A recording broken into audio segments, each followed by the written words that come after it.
In this video, I just want to cover what factors make certain ski developments more in demand with buyers. At the moment, we're seeing some developments are selling super quick, and people have kind of missed out on some opportunities. But there is a fundamental reason for this, and I just want to go through that today with you on this video. That is the question. What factors make certain ski developments more in demand with buyers? There's three developments I just want to kind of focus on. And I'm not saying that we are limited to these three developments, but these three developments have just encapsulated what I'm trying to get across today in terms of these developments. This one is the Tignes in Méribel, Monterey, a really beautiful development by a really established developer that's kind of really changing the fabric of Méribel as a place to buy at the moment. Incredible ski in, ski out property, due to be finished in 2028, but already having a lot of activity. So this is the first one. Again, as I said, selling very well. The second one is the Quelia in Tignes, Lac. Sold incredibly fast. I think at last count, there's about 3 units left. They might well have gone already, but 25 units in this development. And again, as we kind of go through all these developments have the same things in common. So that is why there is no surprise that these developments are selling very quickly. And the last one is Le Gourmet in Morzine. You can just see here at the bottom of the image, the picture of the Le Gourmet there. Again, super central location, only 200 meters to the Super Morzine chairlift. But again, probably 2 units available here. Now, the consistency is the point I'm trying to get across here. It is the consistency of what these developments offer that then aligns with the demand of the buyers. Now, when I used to sell ski holidays a long time ago, it was very rare that people asked for properties that are 10 minutes ride from the slopes or a lot of these satellite resorts. People want to be in central locations, either ski in, ski out, or very close to it, and in flagship resorts. So we'll just go through this systematically, and I will explain. The idea is that if you're looking for a property that has high ROI or capital appreciation, then if you stick with these fundamentals, then you shouldn't go far wrong. So following on, typically, smaller developments of 25 units or fewer tend to sell faster as limited supply encourages buyers to act quickly. In real estate, obviously, we're always trying to generate momentum. But if you've got a property that's maybe 100 units, even if you've sold 30, which is a success by anyone, you're not really making much of a dent in how many units you have left. If, for example, like the Quelia has 25 units, once it's sold 12 or 13, they're already 50%, and then they're already at the GFA point, which they can obviously start construction. And then very quickly you get into the bit where there is a lot of demand for those locations. Again, with the Tignes, again with Le Gourmet, a lot of demand for those locations and only a few units remaining.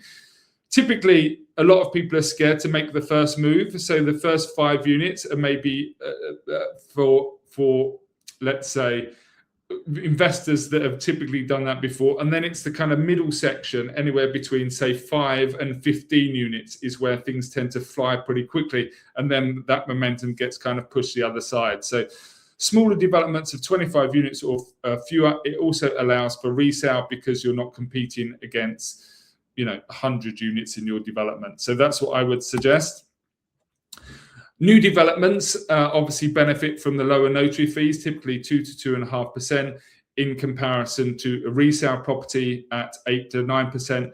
That is obviously a huge pulling point in French property for new developments. And the fact, as I've said many times, you can get into new developments during the season. It's a lot harder to get into resale properties.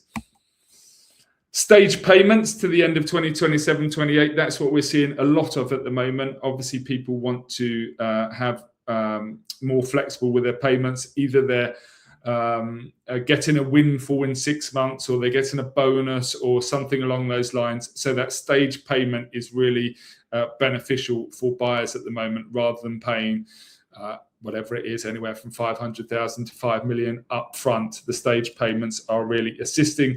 It allows you to get your ducks in order quite a lot with the likes of mortgages. You can do forward contracts on currency, for example. So again, a real benefit for people. And a lot of people are patient enough to wait till 27, 28. And everyone likes the idea of new developments. As we always say, the dream is always bigger than the reality. Again, location is of paramount. These are in no particular order. Ski in, ski out, or central locations. Again, if you compromise that too much, then one, it's a lot harder to sell your property, and two, if you take the consideration of when you want to rent a property, do you ever look for a property that is a kilometre from the slopes? No, you don't. Most people will start by looking at ski in, ski out, central locations.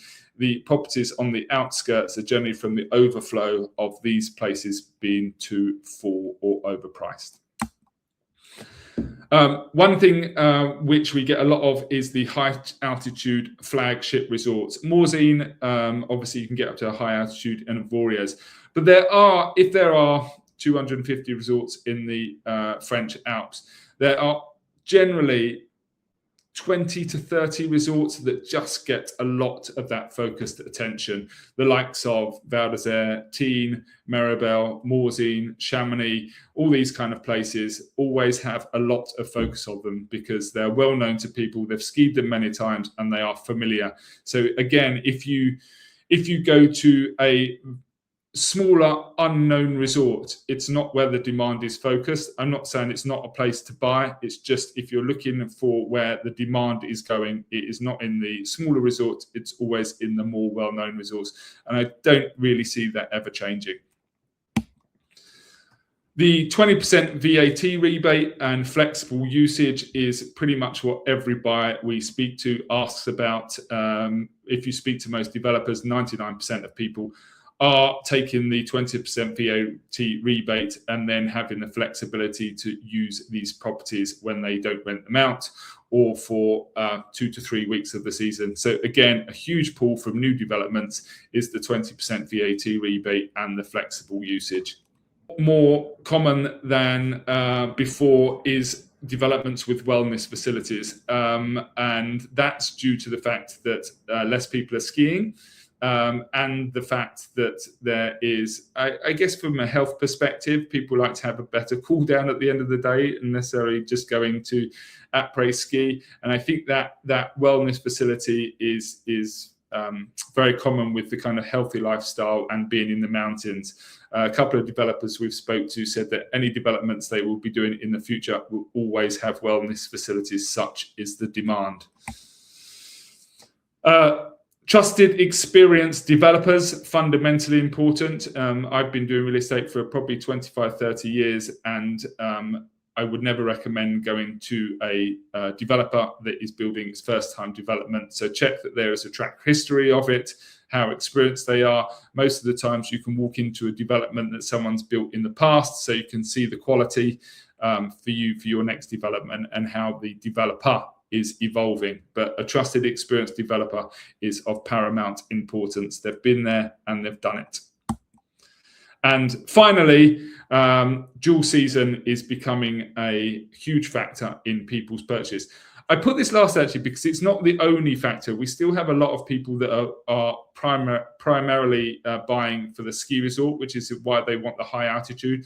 But you can see there is, with the likes of Morzine, there is a huge pull for the dual season. Again, this is kind of runs parallel with the wellness. Not everyone is there to ski. Some people are just to enjoy it for the summer.